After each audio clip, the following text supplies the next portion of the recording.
Et oui, parce que fin mars, quand on abordait la question du Covid-19 en Afrique, voilà ce qu'on pouvait entendre à la télé. L'Afrique doit se préparer au pire. On s'inquiète de voir le virus faire des ravages en Afrique. L'Organisation mondiale de la santé a appelé l'Afrique à se réveiller, à se préparer au pire. Voilà, ça c'était sur France 2, Euronews ou encore France 24. Alors qu'en est-il aujourd'hui, 2 mois après ces alertes? Eh bien, l'Afrique compte finalement assez peu de cas. Si on compare en Europe, le Royaume-Uni, l'Espagne, l'Italie et la France sont autour de 30 000 morts. Et en Amérique, le Brésil a dépassé les 15 000 décès et les États-Unis les 90 000.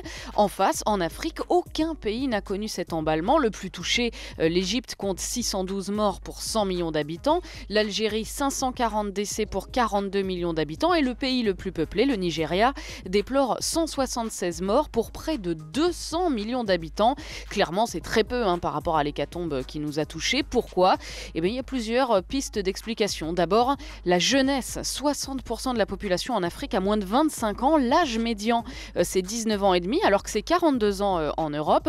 Plus de jeunes, donc moins de personnes âgées et donc moins de personnes vulnérables, puisqu'on le sait, ce sont nos aînés qui sont touchés par ce virus. Ensuite, deuxième point, l'état de santé de la population.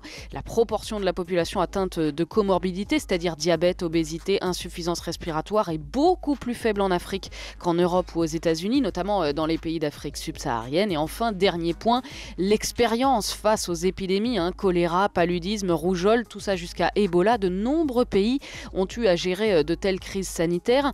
Fermeture des frontières, quarantaine pour les voyageurs, confinement, port du masque et tests ont été mis en place très rapidement. Certains, comme le Rwanda, ont même pris des mesures avant l'arrivée du premier cas de coronavirus sur leur territoire. En résumé, la catastrophe sanitaire annoncée n'a pas eu lieu en Afrique. Il n'empêche, la semaine dernière, l'OMS a de nouveau appelé le continent à rester vigilant. D'abord parce que même faible, le nombre de cas augmente ces derniers jours. Et ensuite, parce que l'autre menace, à cause d'une économie au ralenti, c'est la faim et la malnutrition. Move Radio, Hip Hop Nation.